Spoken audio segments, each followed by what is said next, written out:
Welcome, dear students, to enjoy the joyful session of learning. Our subject for today is EVS 2, lesson number 2, Work of Saints. In this lesson, we will learn about the contribution of saints in establishing the Hindvi Swaraj. 3 to 400 years before Shivaji was born, there were many saints in Maharashtra. The oppressive rule of Adil Shah and Nizam Shah had frightened the people. At that time, these saints preached kindness, service, non-violence, sacrifice, equality, and brotherhood. Their teachings helped people love one another. The devotional songs of the saints would help people to forget their pain and suffering. Maharashtra is a land of saints. Many great saints like Sant Eknath, Shri Chakradhar Swami, Sant Muktabai, Sant Namdev, Sant Tukaram, Sant Naneshwar, Sant Kanopatra, Samarth Ramdas were born over here. First of all, we will learn about Shri Chakradhar Swami. Shri Chakradhar Swami was a prince from Gujarat. He wandered place to place. He taught equality to the people, men, women, and people of all castes. Chakradhar स्वामी गुजरात के Prince थे. लोगों को ज्ञान देने के लिए वो हर जगह पर घूमते थे.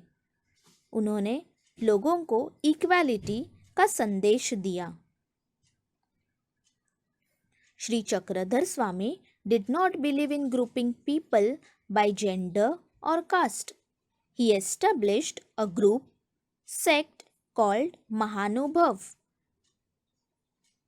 A book about him, Leela Charitra, is said to have all the secrets of universe.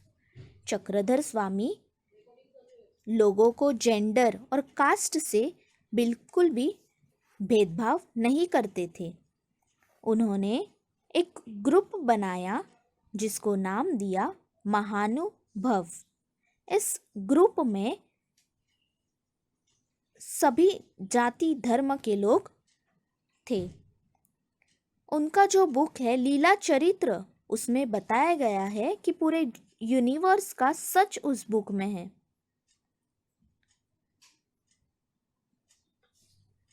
Let's learn about Sant Namdev. Sant Namdev lived in a village named Narsi. He traveled all over India. He spread the Bhagavad Dharma all over Maharashtra. Sant Namdev composed devotional songs in Hindi and Marathi.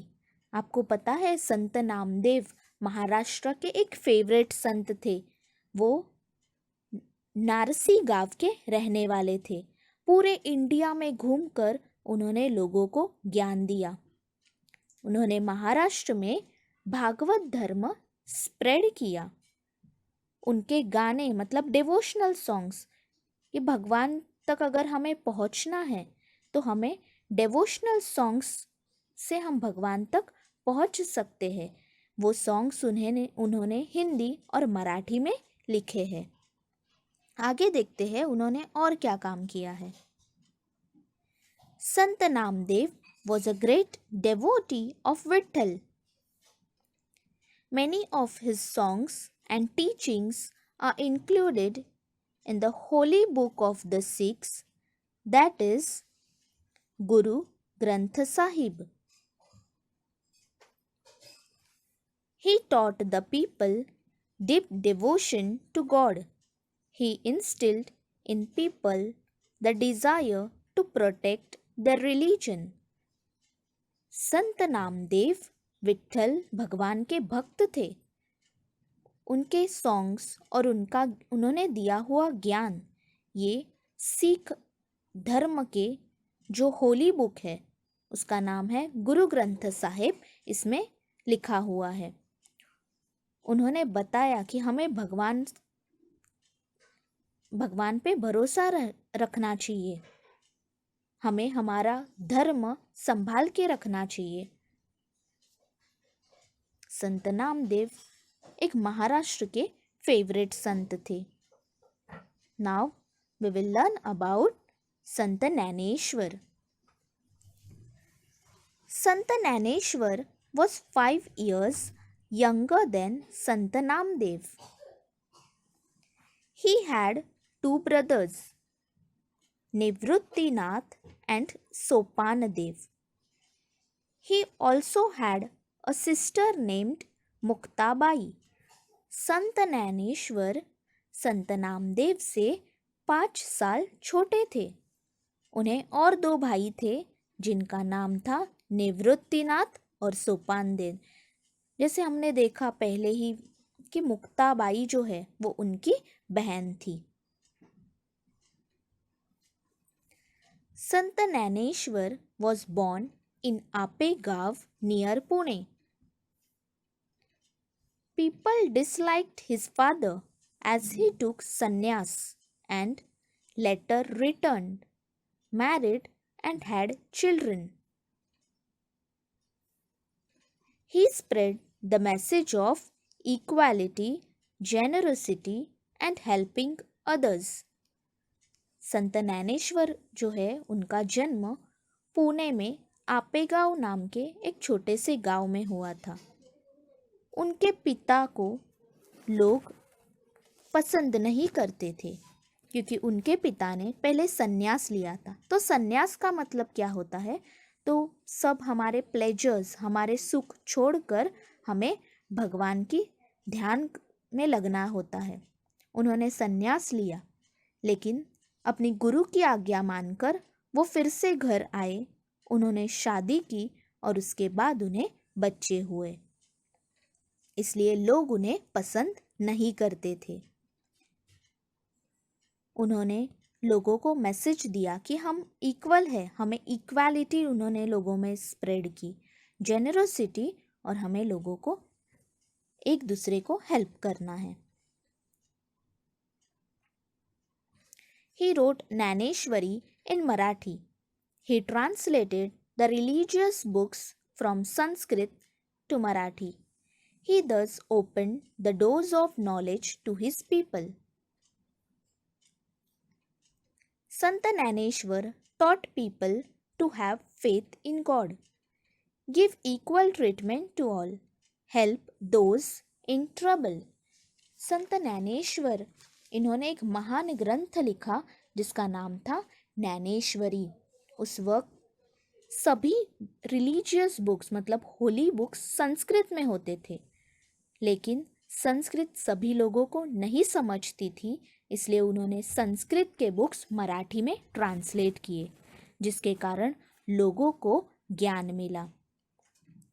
उन्होंने लोगों को बताया कि हमें भगवान पे भरोसा रखना चाहिए, सभी को इक्वल ट्रीटमेंट देनी चाहिए, मुसीबत में जो लोग हैं उन्हें हमें सहायता करनी चाहिए। ऐसे सब टीचिंग से लोग एक दूसरे के साथ मिलजुल कर रहने लगे। संत Dnyaneshwar put himself in a trance in Alandi and died when he was 21 years old. Even today, on the 11th day of Ashad and Kartik, lakhs of pilgrims go to Alandi Pandhari with devotion. संत ज्ञानेश्वर ने अपनी उम्र की 21 साल में वह उन्होंने समाधि ले ली। समाधि मतलब अपने आप को उन्होंने ज़मीन में बंद कर लिया। और वो प्लेस कहाँ पर है? तो आलंदी में है। आज भी आषाढ़ कार्तिक के दिन लोग उनकी ट्रांस मतलब उनकी समाधि का दर्शन लेने जाते हैं। ऐसे महान कार्य हमारे संत ने लोगों के लिए किए हैं, जिसके कारण हमारा हिंदवी स्वराज बनने में हमारी मदद हुई। Students, I hope you all understood the fact file of Sri Chakradhar Swami, Sant Namdev and Sant Naneshwar. Thank you.